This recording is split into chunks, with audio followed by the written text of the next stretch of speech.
Hello, I'm Ben Roberts, Artistic Director of Brighton CCA, and I would like to welcome you to this exhibition of new work by the Lloyd Corporation.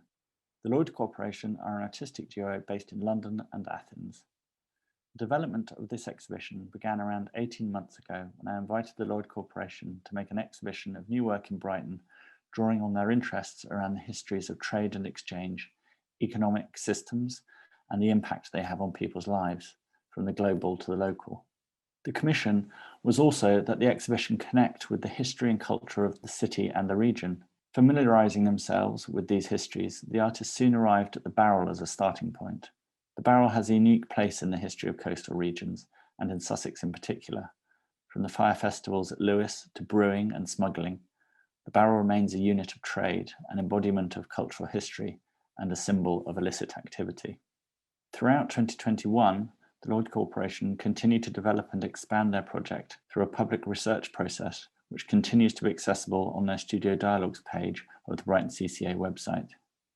Moving away from the specificity of the barrel itself, they began to investigate more contemporary units of trade and the movement of goods, leading them to abandoned storage, police auctions, and the job lots available on the internet, an altogether darker, less glamorous corner of consumer culture. The installation in the North Gallery is a result of this work and a progression of 5 standard shipping containers, 5 compositions, 5 narratives, 5 critiques of an underside of global capitalism. In parallel to this work, the artists continue to grow and develop their collection of street signs, photographs taken, cropped and adjusted from street furniture, bins and lampposts. The act of taking and sharing these images between them is an important element of the artist's communication and their creative practice, a private language or shorthand. What at first may appear a random collection of signs has been carefully selected. There are rules about what is included and excluded. The focus is political and economic, a portrait of an urban network hidden in plain sight of jobs, scams, calls to action, cries for help, affirmation and humour. The installation in the South Gallery includes images from Brighton, London, Athens, and cities across the world, and is the result of a creative conversation which has been flowing back and forth for more than 10 years. For the opening of the exhibition, Lloyd Corporation met with Dr Nina Wakeford, artist and lecturer in sociology at Goldsmiths College, to discuss their work and the development of these new installations. Dr Wakeford has also written a text to accompany the exhibition, available on the Brighton CCA website and in the gallery. In the North Gallery, there is also a reading room containing a collection of books, texts, and publications selected by the artists, which inform the development of both their ideas and the exhibition itself. Finally, there is a rich public programme of events, further examining the themes and ideas in the work running throughout the course of the exhibition. This has been developed in conversation with the Lloyd Corporation, along with artists and academics at the University of Brighton and beyond. Full details are available online via our website. I hope you enjoyed the exhibition. I wanted to dive straight in because on the text and in our conversations, you've often talked about objects and objects circulating. And, you know, this is a continuation of work that you've been pursuing as Lloyd Corporation about the circulation of images, in more longer term, the circulation of objects globally. You've kind of returned to images more recently. The objects present in your practice have been there for a long time. So why are you interested in object biographies? Like what do we need to know more about objects now? I think that we've always been really interested in collecting objects and materials because it's sort of a way for us to like have a visual conversation. I think generally, you know, there's still lots of kind of persistent conversations around dematerialisation, digitisation of kind of most of the ways that we communicate. And I think that in a way we're really interested in what happens to materials that seem to be discarded or are remainders or are leftovers, and that we're kind of surrounded by in, you know, public space, or that we're constantly kind of bringing into our lives. And it feels still kind of really important to question the sort of valence of those materials. I guess just our interests as artists as well have always been kind of, we both started working in sculpture, and so there's always been this kind of interest in the value of materials, particularly how that kind of relates to capitalism. I mean, the clue in the name, Lloyd Corporation, I guess shows like we've always had a real interest in economic systems and how that's impacting on the kind of environment and people's kind of lives within it. For us, the material holds a story. In that way, is something which we now constantly engage with and talk about, and is the importance of how do we as individuals, as artists, bring the dialogue that we create between us out into a space and into an open, into a public in that way. And objects become that kind of type of format. I always think objects, they have such a longevity and history to them, even from a new object to an old object. You know, it has a backstory, which I think with this show really try and heighten, both by academic means, but also on personal aspects. Because you talked about the show in a way, you wanting the work to operate as call and response. So the objects are part of this intention of call and response to an audience. Yeah. I mean, I think that's always been the way that we work, because I guess at the kind of like the heart of collaborating is about the kind of dialogue, and so call and response has always been like a really interesting way of working, also because you kind of start to like lose control a little bit of like as a practitioner of, you know, the materials that you're working with, and also it sort of adds in, you know, all of the objects really in the show are like, well, most of them are found or are second hand or third hand of some kind. So there tends to be, or not all of them, but a lot of them. So there tends to be a kind of an intrigue, I think, as to like the status of those objects. And I think that's sort of particularly the case with in the 5 boxes, because the two on either end are from abandoned storages. So there's this whole kind of context of the objects being lost or being abandoned or now being resold. One of the boxes is objects that come from police auctions, from literally the Brighton police station, which is behind here.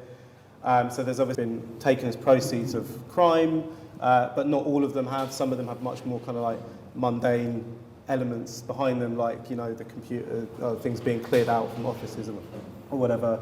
And then there's the collection of T-shirts, which really has come through like a whole kind of practice of collecting certain kinds of T-shirts that we find in charity stores in different places that we've been. And then the one of the boxes is this kind of wholesale job lots, which tends to be objects which are kind of scraped from the bottom of containers or have kind of somehow exited the kind of official economy of trade between, you know, from companies. And then I think there's also something which Al points out as well when he was talking about like very specific places. This is also something which has been ongoing in the collaboration for almost 10 years, is the idea of instigating something and investigating something and constantly going to all these very specific sites to find these objects. And that has a long, long story and richness to it. And sometimes you don't get invited in, other times you do get invited in. They'll tell you a whole backlog of things, where they're from and what they do and the history of the object. And that becomes quite a personal gesture and interest for us as well. It's something which fuels the work in that way. I guess you as an artist, you have been quite interested in composition and juxtapositions, and I know that you work very, very precisely with like what things are kind of sticking out, what boxes are slightly open, what boxes are not slightly open, to give us these visual clues. And yeah, I wanted to, I guess, talk about these as when we enter them, sometimes it feels like maybe there's even a person we can identify with them, and others a site. So I'd be really interested in like this strategy of composing people out of these gestures. Yeah, we kind of thought about them, each box as being some kind of portrait of a sense, or kind of protagonist behind the box. And I think that was a way to kind of think about how they could kind of narrate these different kind of stories and relationships to the objects inside of them. And some are, as you said, quite personal. Like there's an individual, it's a storage unit of a person's life, and you really kind of, I think when we first picked up those storages, we were just sort of affected by that image of seeing kind of a life kind of in this kind of window, if you like. But then the others are like institutional, like the police, or you know, more kind of anonymous as well. And I think that it kind of relates to these as well, because these signs again are largely anonymous. They've been cropped as well, so that even a lot of them you can't necessarily see if it's got a logo of a particular organisation or party. So there's this kind of play, I think, between things being identifiable to an individual or a person, but also that a kind of anonymity at the same time. And I think we're kind of really interested aesthetically in a kind of ambiguity, imposing that to viewers, because I think what we wanted people to do with the show was to leave things open enough so that people could start to kind of have their own response to it, but not in a kind of completely open way. I mean, there's also very kind of like curated relationships between objects, and there's also, in this piece, kind of thousands of combinations of juxtapositions that at times look incredibly kind of articulated and you know, meaningful, and at other times seem like completely random. We send each other rapid things constantly, but there's also quite an interesting aspect to it, because one could almost feel through the messages how the other person was engaging with other things, how life was adapting, or what was going around them in that way, or where they were engaging themselves with. And maybe that goes a little bit, you can talk about that as well, Al, but the kind of like public space is something which we've been extremely interested in, and that really found its way into the work, because I guess public space at a very certain point was the only space that one could maintain oneself within and to explore and operate. So work really started to try and pinpoint those conflicts and dialogues and interests which are around it. So. Because you moved like from those digital images that are picked up in Athens, in London, you know, to this installation, which is black and white slides, 3x80, almost infinite combinations. Yeah. But this was all done under COVID in this kind of flow of back and forth between you on phones, I guess. Yeah, I mean, the images actually come from probably like a kind of 7 or 8 year period of collecting, and then obviously the last 2 years it's become a maybe more prominent part of the practice as a way of kind of communicating. But I think with these particularly, it's kind of like there's a bit, we've sort of developed a bit of a sort of shared sensibility as to like the type of image that the type of material and image that we're kind of extracting from these public spaces. I think the fly post has become, street notices have kind of become in the practice a way to engage with the city from two different perspectives as two different people, but also now being like geographically distinct. I think as well, it's also what Al was saying in that sense of that it almost has a kind of timeline to it. It points out very specific happenings within society and within the world as an example, and especially during like the pandemic and with COVID and things, as I'm going back to the idea of that was the only space that one could be free in that sense and move. Yeah, and I guess there's a kind of play between the two rooms. So this room, all the material relates to like public space, and they're all taken from kind of infrastructure, urban infrastructure, poles, lamp posts, things like that. So there's a kind of outsideness to this space. And then the other room is kind of this more internal world of kind of private storages, collections. So that was another sort of like thing that we kind of been able to do with the show, which is, you know, I guess we've not really had this amount of space before to kind of think about different bodies of work, like sitting together and how they relate.